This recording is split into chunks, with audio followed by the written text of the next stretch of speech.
오늘 본문은요, 사도 바울과 실라가 제2차 전도 여행 중에 빌립보라는 곳을 들리게 됐습니다. 그곳에서 한 여인을 만나요. 이 여인은 귀신 들린 여인인데 직업이 뭐냐? 점치는 여인이에요. 그래서 남을 점을 치주면서 돈을 벌고 생활수단으로 삼았던 거예요.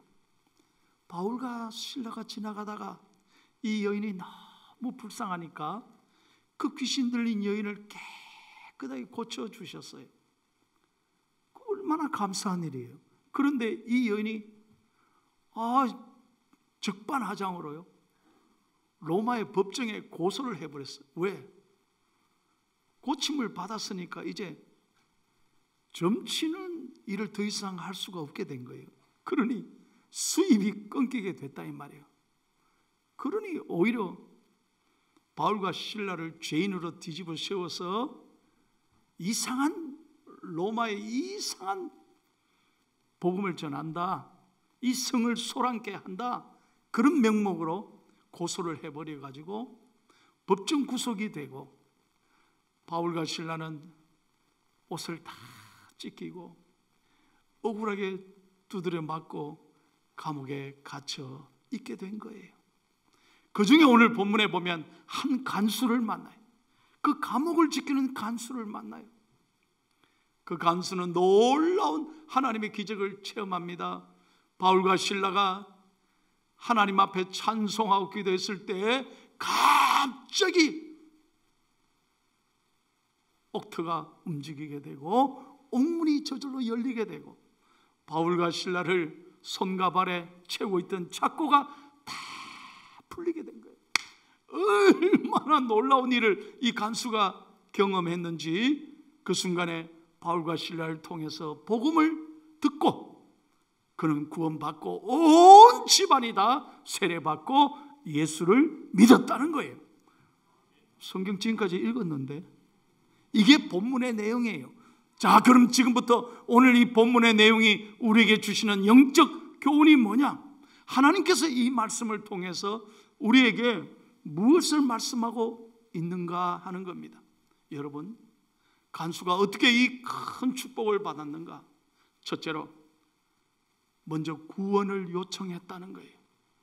자, 다 같이 30절 말씀을 성경을 보고 다 같이 한번 읽겠습니다. 시작. 그들을 데리고 나가 이르되 선생들이여 내가 어떻게 하여야 구원을 받으리까 하거늘. 다시 말하면 저를 보세요. 바울과 실라가 놀라운 하나님의 기적으로 정말 하나님 앞에 엎드려 원망하고 불평하는 게 아니라 왜 우리를 잡아 가뒀느냐 항변하고 풀어달라고 한 게 아니라 하나님 앞에 오히려 기도하고 찬송하고 감사하고, 그리고 말이죠, 다른 사람 같으면 착고가 풀렸을 때 그 자리에서 도망갈 텐데 이 두 사람은 도망도 가지 않고 이 놀라운 사람을 바울과 실라를 이 간수가 경험했을 때 간수는 영혼에 깊은 감동을 받아요. 그래서 바울과 실라에게 묻잖아요. 내가 어떻게 하여야 구원을 얻을 수 있겠습니까? 여러분, 이게 얼마나 중요한 이야기인지 몰라요. 영적인데 관심을 가졌다는 거예요. 여러분, 우리가 하나님의 현상, 지진만 봐더라도요, 사람들이 얼마나 큰 충격을 받습니까? 만약에 지난번에 포항에 지진이 일어났을 때 저도 그때 보니까 조금 교인들이 많이 나오시더라고요. 한 주만 지나니까 아이고 지진 다 잊어버리고 교회 안 나와요. 여러분, 기적을 보고 예수를 믿는 게 아니에요. 그건 오래가지 않아요. 제가 LA에 살 때 이 포항 지진하고는 정말 죄송합니다만 비교할 수 없는 엄청난 지진을 2번이나 겪었어요. 저희 집이 제 눈앞에서 다 갈라져 버리고 모든 게 쏟아지는데요, 막 어마어마한 지진이 일어났어요. 근데 그 주에만 교인들이 얼마나 많이 나오시는지 몰라요. 몇 년간 안 나왔던 교인들이 다 나오더라고. 그런데 문제는 뭐냐? 한 줄 지나니까 다 언제 지진이 일어났냐? 전부 다 잊어버리고 또 세상과 더불어 살더라니까요. 오래 못 가요. 오래 못 가요, 여러분. 영혼에 관심이 없어요. 하나님이 아무리 보여주시고 말씀해도 영혼에 관심이 없는 게 오늘의 위기다, 이 말이에요. 그런데 이 간수는 영혼의 울림이 왔습니다. 큰 깨달음을 얻었어요. 아하, 이 뭐가 있다 이거예요. 중요한 게 있다 이거예요. 그래서 바울과 실라에게 나아가서 내가 어떻게 하여야 구원을 얻을 수 있겠습니까? 사랑하는 여러분, 하나님은 어떤 사람을 좋아하시는지 아세요? 하나님을 기대하고 하나님께 믿음으로 사모하며 나오는 사람을 하나님이 좋아하시고 복을 주시는 줄로 믿습니다. 여러분, 하나님은 기대하는 거예요. 사람들은, 죄송합니다, 사람들은 기대하지 마세요. 여러분, 사람 기대해 봐요. 반드시 상처받고요, 실망합니다. 너무 남편 믿지 말아요. 별로 동의를 안 하시네. 기대를 너무 크게 하지 말아요. 아내 기대 너무 크게 하지 말아요. 자식들 기대 너무 크게 하지 말아요. 사람은 기대하는 게 아니에요. 사람은 사랑할 뿐이라니까. 기대하면 섭섭해요. 기대하면 상처가 돼요. 기대하면 마음이 아파요. 그러나 하나님은 기대하는 거예요. 다시 한번, 하나님은 기대하는 거예요. 여러분, 하나님은 어떤 사람을 사랑하시겠어요? 교회 나와도 말이에요, 기대함이 없어요. 수십 년 교회 나와도, 교회 나오면 아무 생각 없이 왔다 갔다 하시는데 하나님 어떻게 좋아하시겠어요? 어떻게 그런 분에게 역사하시겠어요? 여러분, 하나님은요, 기대해도 하나도 부작용이 없어요. 저 포항 앞바다 영일만 보십시오. 얼마나 바다가 넓고 깊어요. 그러나 그 바다, 그 넓은 바다보다 하나님의 은혜는 더 넓고, 아멘이 별로 없어요. 하나님의 은혜는 더 넓고 더 놀라운 그 은혜는 깊고 오묘한 것이에요. 그러므로 여러분, 하나님께 나올 때는 오늘 이 간수처럼 영혼의 사모함을 가지고 하나님 앞에 나와야 은혜를 받는 줄로 믿습니다. 그래서 여러분, 한번 저 따라 해보세요. 크게, 주여 내게 은혜를 주옵소서. 다시 한번, 주여 내게 축복을 주옵소서. 이 사모함으로 하나님께 나올 때 하나님이 우리를 귀하게 보시고 복을 주시는 줄로 믿습니다. 찬송합니다. 나 주께 왔으니 복 주옵소서. 복 주시옵소서.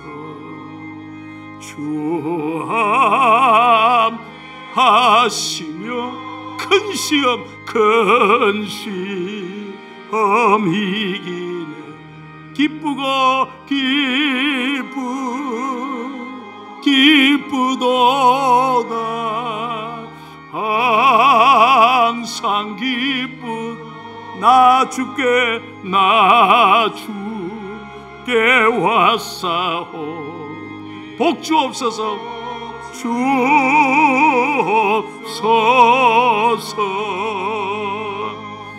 할렐루야. 여러분, 일생 제가 부탁합니다. 하나님께는 무관심하고 냉랭하고 교만하고 딱딱한 마음으로 나오는 게 아니에요. 하나님은 늘 기대하고 늘 사모하고 은혜로 하나님께 나오면 하나님이 여러분을 그 시간 만나주시고 은혜를 베풀어 주시는 줄로 믿습니다. 그 다음에 두 번째로, 이 간수는 하나님 앞에서 참 겸손했습니다. 그리고 그 구원을, 은혜를 자기 혼자뿐만 아니라 가족과 연결시켰다는 거예요. 그게 가장 중요한 교훈이에요. 왜냐하면 우리 인생 가장 무엇이 중요한지를 깨달았기 때문에 그래요. 자, 먼저 29절 한번 읽겠습니다. 29절요. 다 같이 시작. 간수가 등불을 달라고 하며 뛰어 들어가 무서워 떨며 바울과 실라 앞에 엎드리고. 바울과 실라 앞에 어떻게 했다고요? 엎드렸다는 거예요. 누가? 이 간수가 말이에요. 여러분 죄송합니다. 여러분 교도소 안 가봤지? 구경이라도 해봤어요? 저는요 오래전에 안양교도소를 3년간 제가 종교위원으로 매달 가서 찬양대 찬양 가르치고 한 달에 한 번씩 예배 드리고 복음을 전했어요. 안양교도소에 두 큰 형님이 왔다 갔어요. 전씨와 노씨가 왔다 갔어요. 나는 그때 교도소에서 반 거예요. 예? 그런데 제가 교도소 가보니까요 세상의 권력이 아무것도 소용없어요. 뭐 그룹의 회장 소용없어요. 누가 최고냐? 간수가 최고예요.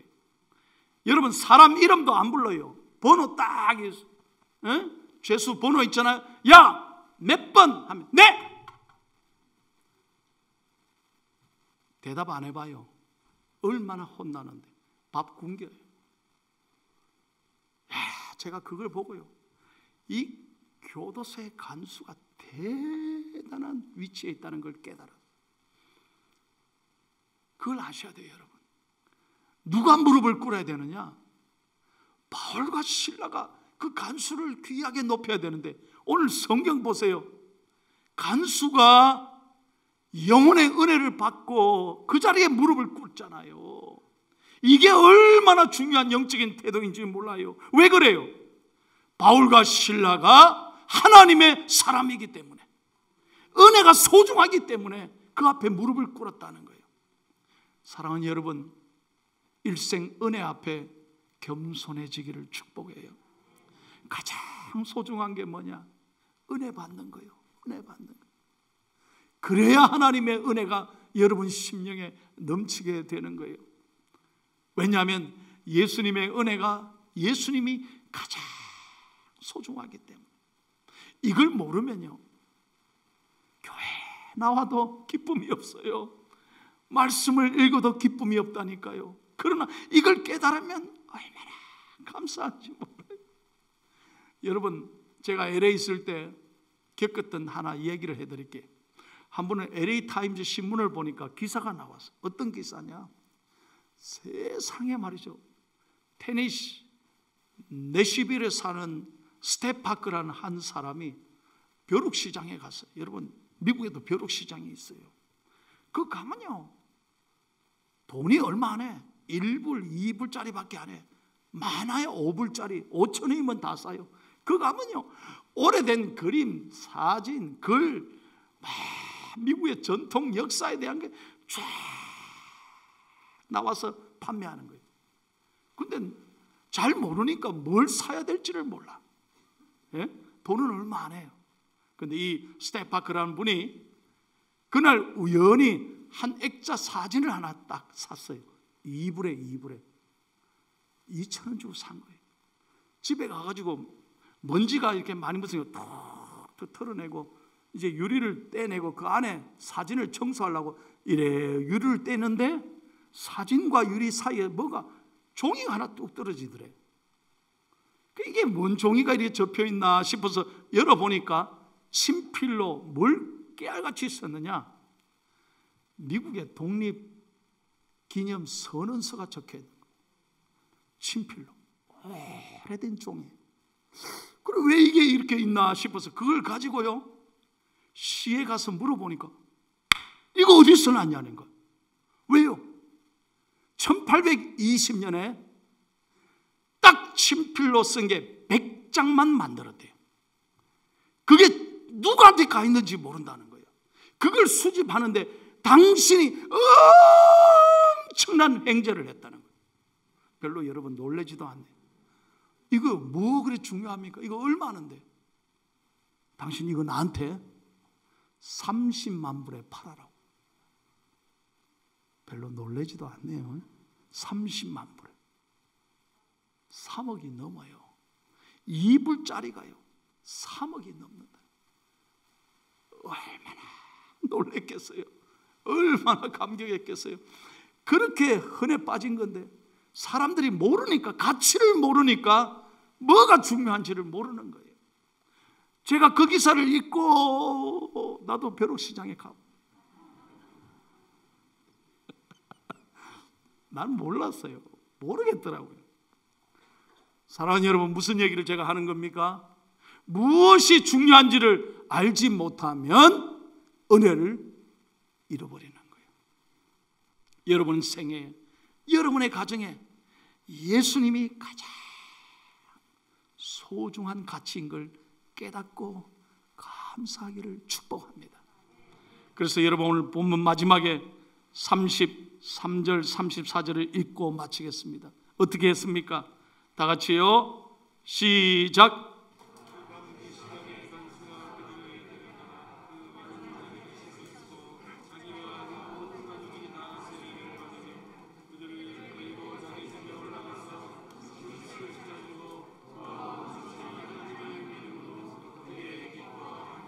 저 따라하세요. 하나님을 믿음으로 크게 기뻐하니라.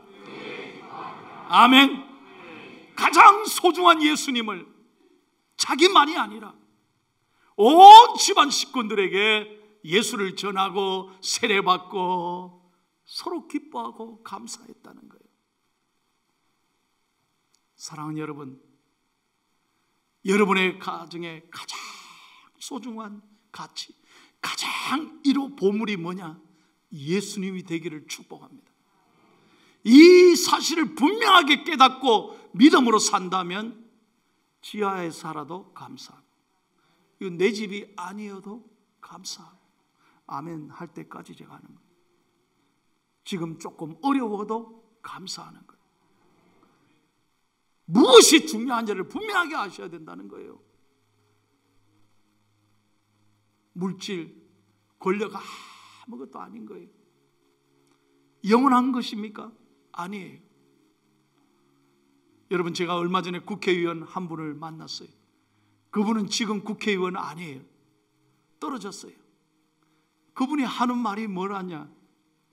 목사님, 제가 지난번에 국회의원 당선될 때 아슬아슬하게 해가지고 정말 마지막 축 당선 나올 때 얼마나 기뻤는지 모르는데, 축 당선 나올 때요 잠을 잘 수 없을 정도로 기뻤다는 거예요. 밤새 축하 전화가 이어지고 꽃다발이 축하난이 그냥 수십 개 수백 개가 들어오더라고요. 얼마 전에 두 번째 선거했는데 2등 했다는 거예요. 2등이면 뭐 알아줍니까? 딱 떨어지고 나니까 전화 한 통이 없더라. 내가 그랬어요. 그거 이제 알았습니까? 목사님, 세상 인심이 그런 거예요. 떨어지니까 아무도 전화도 안. 그 자기는 깨달았다는 거예요. 인생의 권력, 인기, 명예 한순간 아무것도 아니에요. 오직 예수님만이 내 인생의 가장 소중한 가치요, 진리요, 보배이며 기쁨인 줄로 믿습니다. 할렐루야. 그러므로 여러분, 이번 명절 추석에 자녀들 야단치지 마. 남의 집 쳐다보고 불평하고 원망하지 마. 살아있음이 얼마나 감사하고, 이렇게 우리가 건강하게 통화하고요, 좀 멀리 있어도 잘 있는 것만 알면 얼마나 고마워요. 뭐 그렇게 돈 못 번다고 뭐 그렇게 욕심을 내고 불평하고 야단치고 싸우고, 제발 우린 그렇게 살지 마라. 예수님으로 인하여 여러분의 가정이 기뻐하고 감사하고 행복하기를 축복합니다. 제가 설교를 마치면서 한 가지 말씀을 드릴게요. 이 설교를 준비하면서 책을 읽었어요. 김용희 선교사님이 쓴 책인데, 십자가의 완전한 복음이란 책이에요. 이분은 순회 선교사예요. 평생 선교사님으로 지금도 살아가고 있어요. 이분에겐 자녀가 5명이에요. 자녀 이름을 뭐라고 지었느냐? 큰아들을 충성, 둘째가 딸인데 인애, 셋째가 또 딸인데 찬송, 넷째가 아들인데요 응답. 그 아들 이름은 응답이라고 지었어요. 5째는 막내 아들은 뭐라고 했냐? 선교라고 지었대요. 선교. 5명의 자녀를 뒀어요. 근데 놀라운 것은 이 5명이 지금 뭐 하고 있느냐? 다 선교사로 나가 있어요. 은혜 되시면 아멘 하세요. 여러분 같으면 한 명이라도 나가면 네가 왜 선교사를 가느냐고. 막상 자기 가족이 선교사로 자기 자녀들을 그렇게 어렵게 키워놨는데 선교사 간다면 좋아하시겠어요? 무엇이 중요한지를 모르기 때문에 여러분 선교사 간다면 막 복음을 전하러 간다면 야단치고 나무래는데 여러분 그러지 말아요. 오늘 이 선교사님은 5명의 자녀를 세계 파송된 선교사로 지내고 그들을 위해서 자녀들을 위해서 늘 기도하는데 얼마 전에 말이죠. 정말 이런 일이 없는데 이 선교사님 4분이 한국에 왔는데 5명의 자녀의 가정들이 우연히 이렇게 참 하나님 은혜로 다 한국에 와 있더라는 거예요. 참 희한해요. 이런 일이 없어요. 몇십 년 만에 5명 자녀들과 함께 다 만남의 시간을 가졌대요. 왜? 아버지가 생일이었대요. 그래서 아들 5가정, 선교사 가정하고 아버지 어머니가 만났어요. 그래서 저녁을 먹고 케이크를 촛불을 켜고 생일 축하합니다 노래 부르고 감격하고 기뻐하는 거죠. 아버지, 우리에게 이런 날이 올 줄 몰랐다는 거예요. 아버지 모시고 이렇게 가족이 식사하고 생일 축하할 줄 몰랐다. 그래서 이제 돌아가면서 아들, 딸들이 아버지에게 생일 축하합니다 축복의 인사를 하는데 마지막에 이 충성이라는 큰아들이 아프리카 선교사로 나가 있는데요, 이 아들이 이런 말 하는 거예요. 아버지 감사했습니다. 뭘? 아버지가 3년 전에 제가 있는 아프리카로 그 먼 길을 찾아오셔서 저를 격려하고 가셨잖아요. 그랬지. 그때 아버지가 쓴 카드가 있다는 거예요. 그 카드를 지금도 성경책에 꽂아놓고 저는 위로받고 용기와 희망을 잃지 않고 있습니다. 아버지는 제 신앙의 멘토였습니다.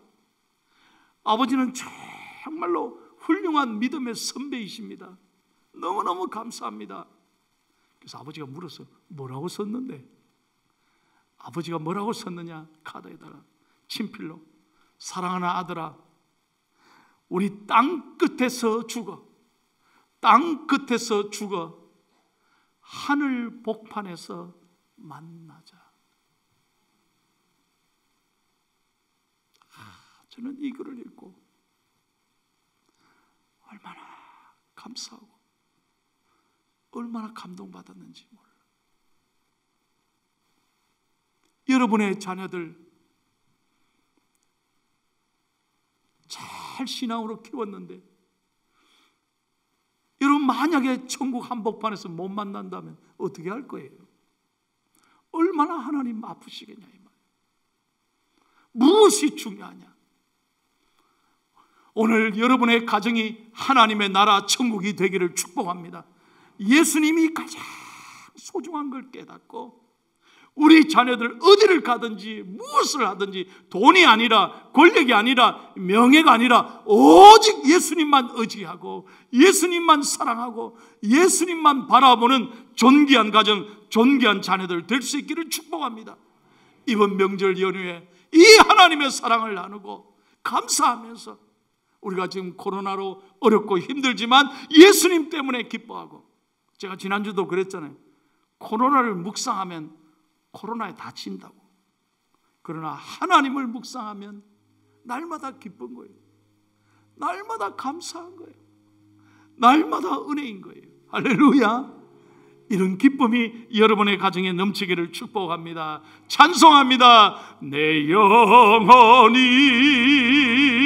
은총이 중한 죄지 벗고 보니 슬픔 많은 이 세상도 천국으로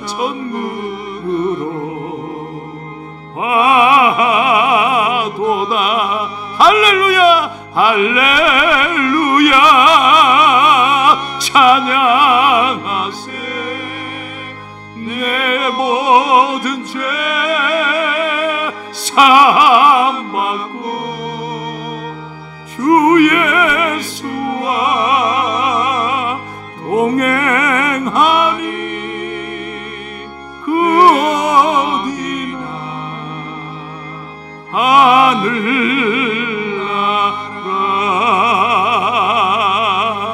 할렐루야. 여러분의 가정이 임마누엘 가정, 천국 같은 축복의 가정 되기를 예수님의 이름으로 축원합니다. 그래, 이번 추석에는요, 비록 아이들이 오지 못해도 감사하고 부부가 하나님 앞에 기도하면서 하나님, 우리 집 예수로 인하여, 이 임마누엘 하나님으로 인하여 여러분 기뻐하고 감사하면서 행복한 명절 되시고 하나님을 기쁘시게 하는 저와 여러분이 되기를 예수님의 이름으로 축원합니다.